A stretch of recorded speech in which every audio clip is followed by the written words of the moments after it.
Hi, it's Natasha. And Khalil.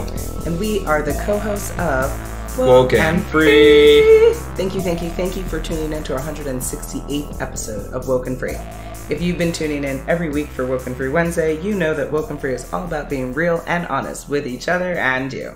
We talk about everything and anything important to us, you, the world, and nothing is off the table. This week's kind of serious because we're discussing what's going on at the border. So before we dive deep into that, a very deep conversation, it's your favorite time of the day. It's Tasha's monologue. So without further ado, let's get started. Good job. Exactly. So first, we want to make sure that you're not only listening to this episode, but you've downloaded it from WokeNFree.com through the Podbean app. And if you've done that, bravo, you're amazing, because that's the number one way to show support, because that's how you're able to join the conversation, which is what we love to have. We want to have your ability to add in your comments, and the only way to do that is through the app. So make sure you do that. Now, if you're listening, but you're like, Tosh, Khalil, we love you, we need you, can't get another app situation on my phone or whatever you're listening to this on, it's okay. A little bit of tears, but make sure that you are subscribed and followed to the show on whatever platform you're listening to. So we have tons of support on iTunes, on TuneIn, on Stitcher, on Google Play. We have love from our SoundCloud, our YouTube channel, iHeartRadio, Spotify. I mean, we're on 30 plus channels. So just pick your channel of flavor and make sure that you, again, are subscribed and followed to whatever place you're catching this on. Now, when it comes to sharing is caring, absent COVID-19, especially now more than ever, guys. It's getting scary outside. But also with some other things like any of those isms, racism, bigotry, discrimination, like any of that stuff, cut it out. We can be better. But you know what you can share? You can totally share Woke and Free. Why? More now than ever, people need to be able to have a woke and free conversation about what's going on in the world, especially with this week's topic. So make sure you're sharing and getting the word out. You can text the link to the episode. You can, if you're subscribed to the show via email, you can send out that, direct people to WokeNFree.com, share posts on social media, whatever you got to do, spread the word, because there's no bigger ambassador than you. So thank you for all the love and support and the sharing that you will do in advance. Now, when it comes to social media, you can easily connect with us on Facebook, Instagram, Twitter, YouTube, TikTok. Yes, you heard it. TikTok and Pinterest at WokeNFree. And of course, if you have like 90 seconds, please review the show. Why? This is critical, because this is how you help to get the word out by essentially more reviews, more people can see the show. And then also we'd learn a little bit more about how the show is impacting you, which is critical for us because we do this for y'all. So make sure you're doing that. So where do you do that? Just go to WokeNFree.com, go to the listen tab, and then you can pick your kind of place where you want to review the show at. And, we thank you for our 5-star reviews. It's amazing. Thank you. Good messaging there, yeah. You know, short of being subliminal. Why not just be direct? I'm kind of a direct person, so not kind of, actually am. So yeah, it's either you are or you're not. True that. I do love a direct approach. So, you know, I think with that, I'll be direct by saying scene end. Then I'll be direct by saying it's time to talk about us, right? Of course. That's very direct. Mm-hmm. Because you know what we do. Before we dive into the topic, we have a question of the day. And last time we asked, would you rather have a jacuzzi in your bedroom or a secret room in your house? This week we're asking, would you rather eat ice cream every day for a year or go without ice cream for 2 years? I mean, I don't understand why you're asking these questions, but the answer for me, at least, would be ice cream every day, because life is too short not to have ice cream. See, that's the thing. So think about it. That just shares how much of a foodie and how much I have horrible eating habits. But it tells something different. It tells something about your soul, that you kind of like ice cream so much that you couldn't go without it. People know that I'm a sugar fiend. I mean, they know that. Yeah. I've curtailed so much more than more than I've ever in my entire life, but yeah. Okay. And then for you? For me, I would probably go without it for the 2 years, because ice cream is good, but that's not my favorite dessert. then I'm also trying to lower my dairy intake. Yeah. So if it was coconut milk based, then I would do it every day. Yeah, which you didn't say it couldn't be, so. Yeah, true. So if it's, as long as it's not the cow based, then I'm okay. Yeah, because I can't do the crazy cow. Yeah, to do that every day, it's gonna cause some digestive issues. Yeah. So that's, if it's an alternative, then I could do it, but I could actually, yeah, I would still, as long as it's not dairy, I would do it every day. That's the only way, though. Because it's not a big impact on me. Unlike this next topic, I mean, this is very impactful and impacts everybody. And we're talking about the U.S., though, when we talk about this next question, right? Just to make it clear. From the United States, what's going on? So our first question we're going to tackle is what's going on at the U.S. border. Yeah, so it's really sad because I was hoping when doing a bit of research to answer this question that I was going to be pleasantly surprised and be like, wow, like things at the U.S. border have gotten better, or, that people are not being still, kind of families aren't being still ripped apart unnecessarily and cruelly for no reason at all. But unfortunately, that is not the answer that I came across. So there was an article in October of this year in the New York Times. It said parents of the headline of the article was parents of 545 children separated at the border cannot be found. And the article went on to talk a little bit more about breaking down the stats, for instance, saying like about 60 of the children were under the age of 5 when they were separated, according to the documents that were shared, that hundreds of these families, the new filing makes clear, have now endured years of separation. And that researchers were presuming that about 2/3 of the parents now being sought are back in their home countries. And that many of those working with separated families said the federal government had put one obstacle after another in reuniting families. But it gets worse because actually in and kind of a more recent article that was in November on NBC, apparently that number of the 545 is not quite right, but that lawyers can't find the parents of 666 migrant kids, which I think is weird. Is that number correct? I know, because when I saw that 666, I was like, okay, guys. On an off note, that's the same number as the PlayStation storage, but it's 6667. Because I think they tried to get rid of that. When I see that number, my Christian roots of but I think alerted a lot of people, there. Yeah, a lot of people are scared of that number. Yeah. I don't think it's just Christian based. I think other people are scared of it too. So, but no matter what, whether the number is 667 it's or like 13. 660, whatever the deal is, there's even more children than over 500. We're now in the 600, nearly 700 children who are essentially separated from their parents, and that the current leadership's administration imposed a zero tolerance policy on the U.S./Mexico border between April and June of 2018, which that's a new thing. Which under which undocumented migrant parents and children were separated. So prior to the border-wide zero tolerance policy, the current administration tested family separation in a pilot program in the El Paso sector. The vast majority of the children referenced in the email obtained by NBC News were separated during this pilot program, but the total also includes some children who were separated under the zero tolerance policy.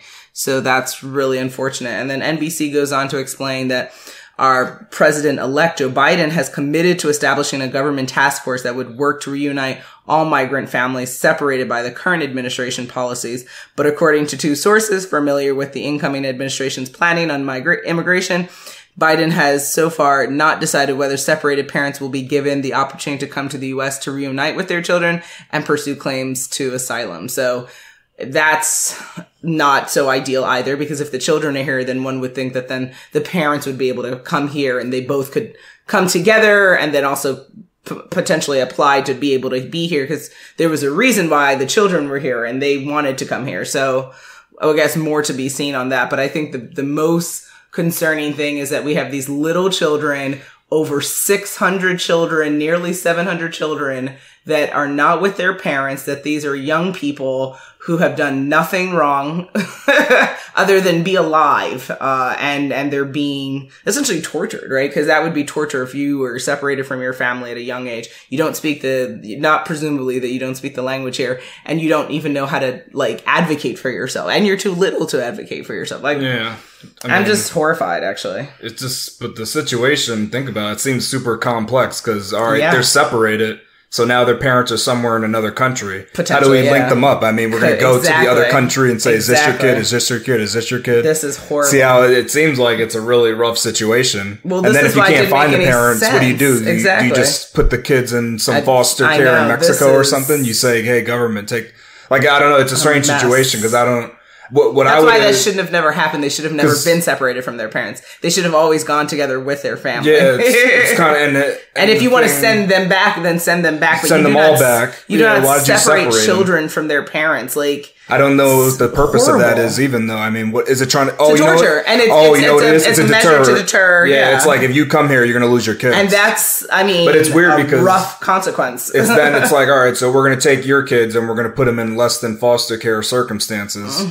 But what's the that's not good for us to do. No, it's costing us money. And there's also complications, there's a cost right? to it, like, I mean, human I life didn't go into some hurt. of the articles there, but I have heard in the news of, kind of atrocities that have happened to these children, like rape and molestation and things like that. So we know they're not going to treat them right. Yeah, and then also the conditions is, sleeping on a concrete floor with that kind of foil covering, not being able to shower. I don't think children should be using these ploys to teach people to not do something. Yeah, the adults. I don't because think you're punishing adults through their children, which is sick. That's inhumane, really. To use the kids for that, adults are one thing, but kids is, come on. I know. That's not really great. It's horrible. And that should have been talked about a lot more. About that I didn't know about the zero tolerance policy. Never heard about it. I didn't know it was a thing. But, I'll talk about something else that people probably don't know much about. And it's about the border wall, actually, that's there. That, we were told Mexico would pay for that. But something else happened. Okay. Yeah, it didn't go quite as planned and quite as explained by our present administration. According to an ABC article, the Trump administration, they filed 75 lawsuits in the last 6 months to seize private land along the U.S.-Mexico border for the border wall, forcing people to choose between their health and their home. The majority... All right, and before I move on, so you see what happened? They wanted to build this wall, but they're actually kicking people out of their house. Instead of dealing with COVID, these people are losing their homes that are near their border wall. The government's seizing it just to, build something there. At spots that there was nothing. That's horrible. Prior, instead of just letting them kind of shelter in place. Like, what are they going to do now? They don't have a home. They got to find some place to live. I mean, that's kind of messed up. Especially do it now in 2020. Why are they? That's not the priority right now. Yeah. Yeah. So that's messed up. And then the majority of the construction, it replaces just the old dilapidated barriers with an updated, more enhanced system. And only a small portion of the new construction has gone up in areas where there was no wall previously. So it's not this big, we're building completely brand new walls. It was only a couple of miles of that, and then it was just reinforcing what was already there. It's not, it was nothing like what was explained before. And like I said, it's hurting people that lived around that area, and that's not right. This is not, it's like we're focusing on the wrong things, right? Why don't we focus on the children that we've separated instead of building this thing up and just repairing that? Why don't we repair our infrastructure first, right? Not this border wall. Yeah. Is what's happening at the border a big deal for the average citizen in the U.S.? So personally, I would say no, because for the news that I do consume, and, I don't necessarily consume every minute of every different news outlet. But what I have seen, I hear things about Thanksgiving, and I hear things about celebrities, and I hear things about food, and I hear things about travel. But I do not hear people up in arms talking about the separated children at the border. I do not hear people up in arms about the wall that is not really being built, but that people are losing their homes for, right? So personally, unless I'm missing something, I do not think that it is being piped up a lot in the media, which which then means because human beings, we spend so much time consuming content through media, through social media and things like that, that if it's not a public conversation, then it's not a public matter. And thus it's not a big deal for anyone. But as a person of color, no, I might not be Mexican, but I am a person who is very empathetic to black and brown issues. I mean, all people's issues, but especially black and brown people's issues. And then especially young children who are innocent creatures on this earth that are only here due to the actions of others, right? Children did not ask to come here. Parents made that happen. Yeah. And for people to be done, for our government and our administration to have done this to not only people who are not our citizens, but to another nation's people, I have no words. I'm just horrified. I'm horrified and really ashamed of that action, because just imagine what these children are feeling every day that they are away from their mom and dad. Like, I don't know. This is the best we can do, right? Like, this nation can do so much, and we have such incredible abilities to heal and to enhance this world. And this is what we're spending our time doing. It's very confusing to me. Yeah, our time and money is going towards, that, but I think the issue is for the average citizen, there's a lot of other things to consider right now that are at the forefront of society. Yeah. Number one being the pandemic, like people's health. And we always know health is like number one. Well, so that's the thing. That's going to definitely be at the front of their minds. The second thing is unjust policing. That's been going on for a long time, but now it's like right in your face. How are we going to deal with this? What are we going to do to make changes? Third thing is the rioting that's going on, because there's protests, but some people are taking advantage of the protesting and rioting and looting. So some people, that's like think about it. If they're rioting your business, that's a really big deal, right? That's huge. No, that's not cool. Crazy that's happening in 2020. I never would have thought that. It shouldn't be a risk, but it is actually there. There's some messed up people out there that are just trying to ride the backs of like actual social change and just to do their madness. Of course. Another thing is fascism, because some people are going way too nuts for the leadership and say that that's all that counts. Screw everything. I'm gonna listen to the fearless leader and don't care about anybody else. And the other thing that goes along with some of the other stuff that I think average citizens are thinking about now are the Proud Boys and white supremacy, because that's making kind of a comeback, if you will, I guess, in terms of being spoken about. The sentiment of racism is it's always high. Yeah, it just seems like now it's a little bit more in your face. We can kind of speak for it, and we get support from some government officials as well. Well, like public I think support. That people used to be afraid, a little bit more afraid, I think, because they used to kind of hid in the shadows at one point. They used to behave more outward like this, right? Yeah, first they were outward. We had the civil rights movement, right, which shut that down a bit, but now it became morally wrong at one point. Yeah, and we had more people who were like, wait a minute, that's not cool. Yeah. But now it seems like, when you have people say, there's good people on both sides, then it changes the narrative. It changes the conversation, right? So if you can have good people on any side of racism, racist or not racist, then it opens the door to racism. And it being very much more public and in your face. You're listening to WokeNFree. WokeNFree? WokeNFree. WokeNFree? WokeNFree! A podcast about being real and honest. This is a little bit off topic, but I think the problem is those words probably shouldn't have been used, because technically we talked about it.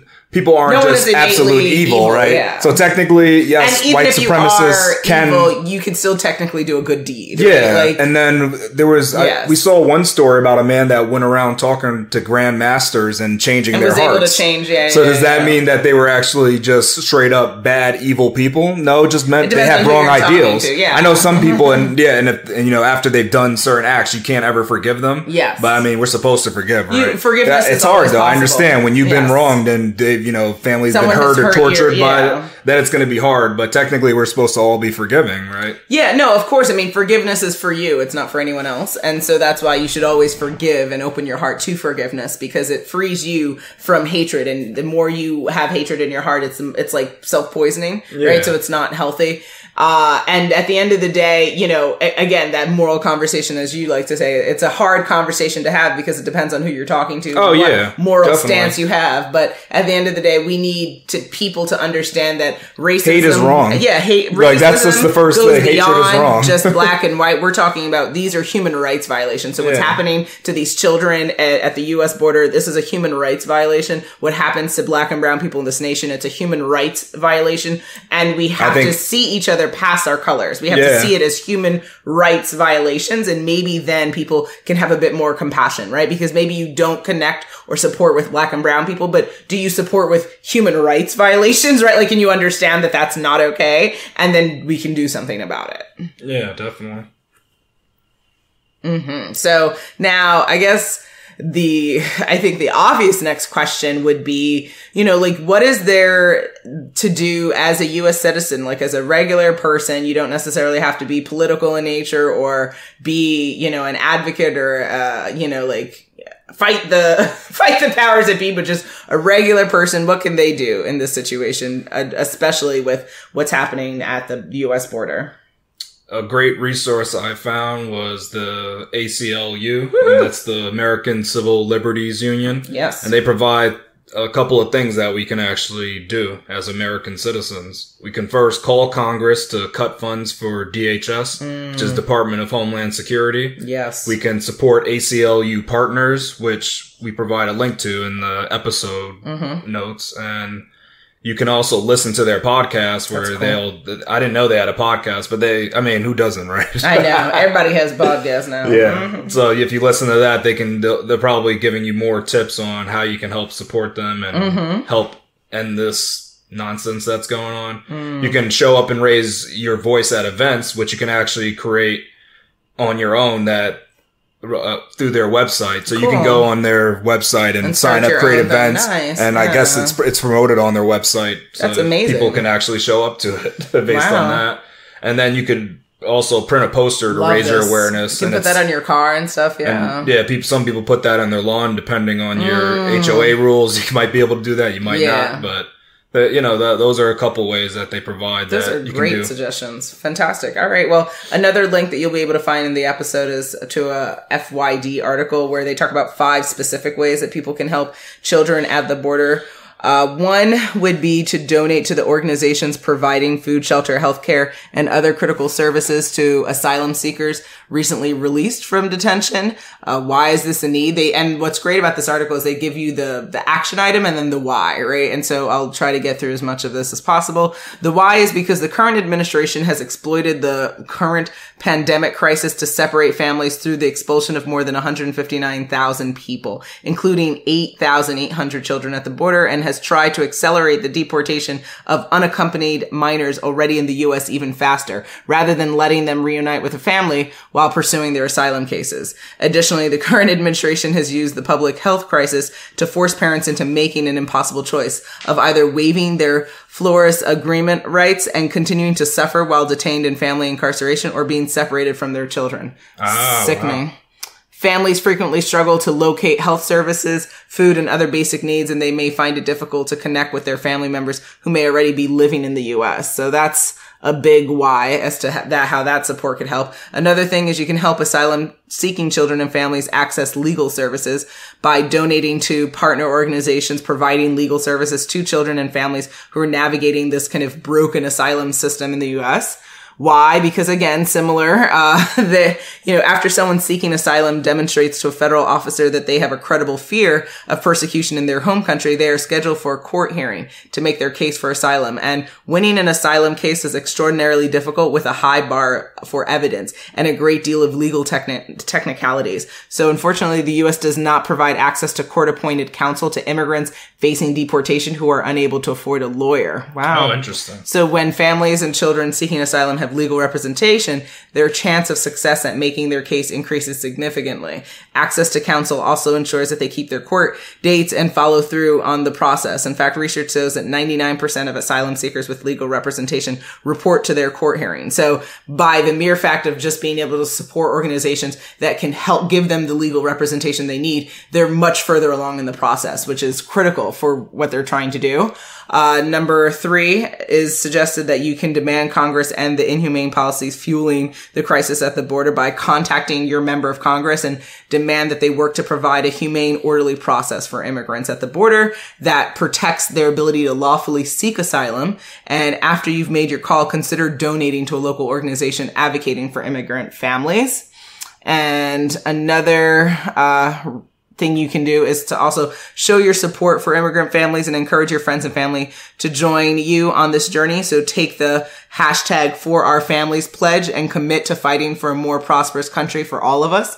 Why is this needed? They suggest the following. To solve this crisis, we must go beyond just reversing the damage done over the last 4 years. We must transform our entire immigration system. For our families, this pathway forward in the pathway to rebuilding a more prosperous country for everyone must start by creating the ability for the 11 million undocumented immigrants to become citizens. It's vital for the success of all American families so that everyone can fully contribute in the place we call home, which we definitely support. You know, if they're able to continue to thrive here and make this nation a better place, pay their taxes, do what they need to do and live a better life here. I don't understand why anyone would be opposed to that. Racism. Because yes, but it's just, but it's sickening because America was founded off of people fleeing from issues from another nation, and we want remember and this nation doesn't belong to one face or one color. It belongs to immigrants. The whole nation was formed from immigrants, and was stolen from the natives. If you look at the history, though, there were many times where Americans have blocked immigration from different countries. Many times.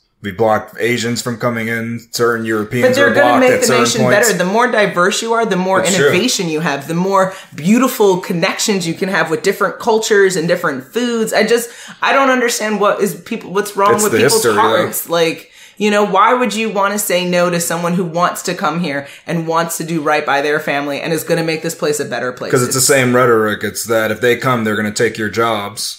That kind of thing. That means that if they're taking the job, it's because no one applied for it here, right? Like that's the thing. That people come here and they're so grateful to have any opportunity, and people here don't want to. Some people don't want to do nothing. So like, it's a sick rhetoric, and you know, it's.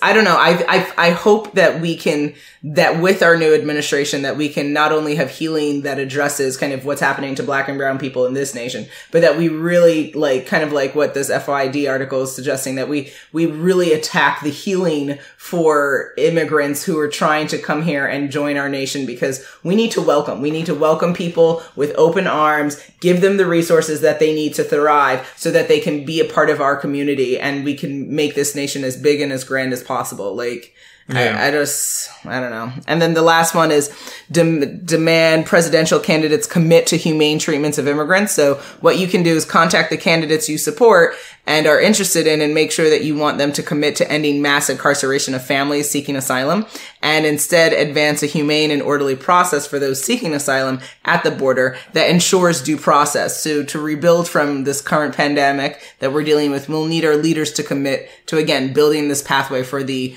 11 million undocumented immigrants, and making sure that we continue to pay close attention in all political election cycles, not just the presidential election, but that we just went through, but like our upcoming election cycles, that our local representatives and upwards, right, as far up and as far down on the channel, that they are all whoever plays a role in dealing with immigration, that they're doing the right thing by these people, because they're human beings. And like I mentioned before, human rights violations are not okay, regardless of the color or skin of whoever is involved or country involved. We're all human beings and we all deserve to be treated equally and with respect and with dignity, because that is what it is to be a human being. I just want more people to pay taxes. I think that's good too. And they've shown that there are people who are illegal immigrants who do pay so it's like it's, I don't know, the rhetoric of like people are coming here and just like sitting on the backs of others is not true. It is not. But, yeah, I mean, I think with all of those different recommendations, I feel like people should have a lot. Definitely, again, you'll be able to find the links to what we talked about in the episode at WokeNFree.com. Here we go, yo. So what's the scenario? It's scenario time, guys. Scenario 1. Torrance thinks the DHS, Department of Homeland Security, are just in all of their practices and are keeping Americans safe from the dangerous criminals trying to cross the borders. He says there's no proof that people are being mistreated. What evidence can people bring forward to show Torrance that there are children being treated inhumanely at the border?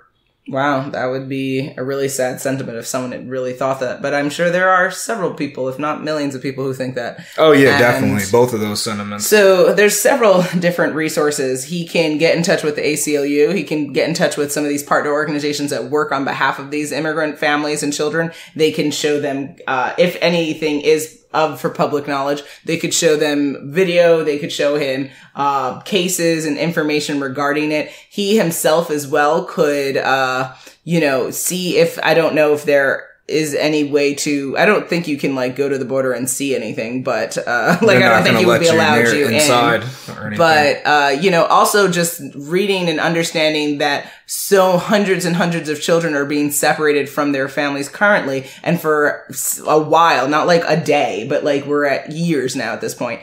So that in and of itself, that tidbit of information is proof in and of itself of inhumane and wrongful action taken against children and adults. So if he can't see that, then his heart is troubled and he needs to really think about how he's defining what's inhumane and what's wrong.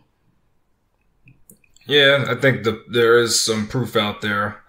You could actually do some research yourself and find some of the footage. It might not be like on the popular news sites, but you can take to Twitter and do some searches and follow some people that are actually following along, because I remember at one point there was footage released at some point. Yes, it was sickening, about what was happening. Like what I saw, yeah. So I think there definitely is evidence there. Just do the research and find it if you don't believe just hearing the words. But you can find that. In the age of the internet, if anything was published, it's always there. Scenario 2. Laurel has a large family of 6 and 2 grandparents living under one roof. She thinks that nothing is happening at the borders anymore, since the mainstream media has stopped discussing it. Would it be a good idea for her to research what is happening there, or focus on the immediate pressures the pandemic has placed on her family? Oh, it's a tough question. So I think it's not a one or the other. I think that to be a concerned citizen, you have to kind of be aware of what's going on, not only just immediately to you and your kin, but also to the bigger world and community that you're a part of.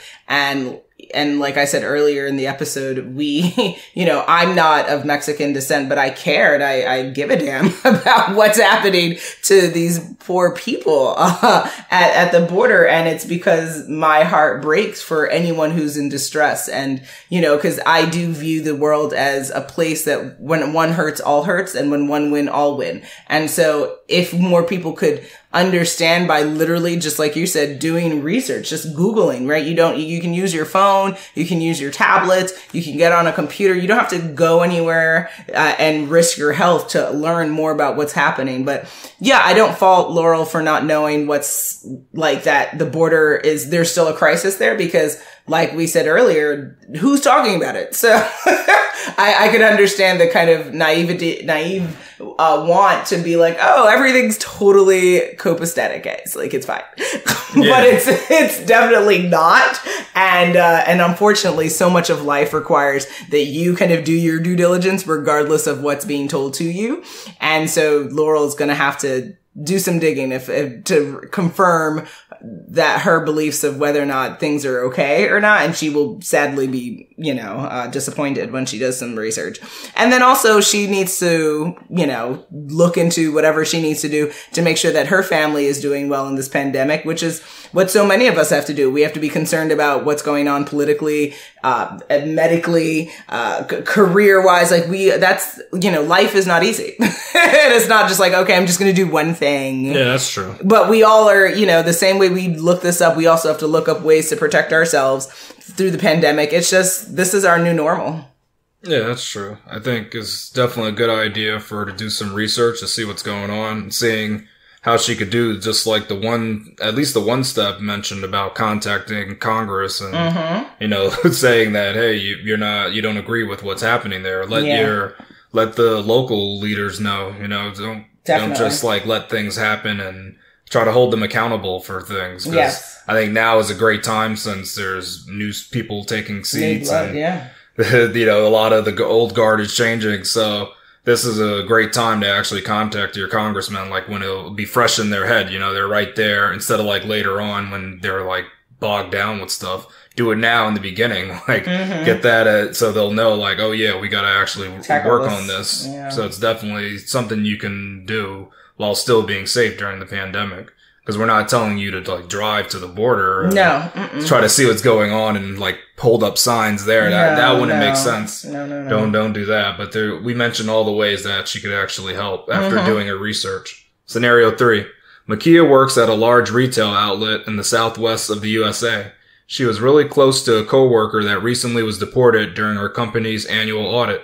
Should she go visit her coworker since she was close to that particular individual? Or is it best not to deal with people involved in these types of situations? Another really rough question. Even the phrasing of that is really rough. I think Makia is going to need to do some research to figure out if, so now are you suggesting, was deported, like, so sent away to the country? Sent back to their origin. Home country, okay.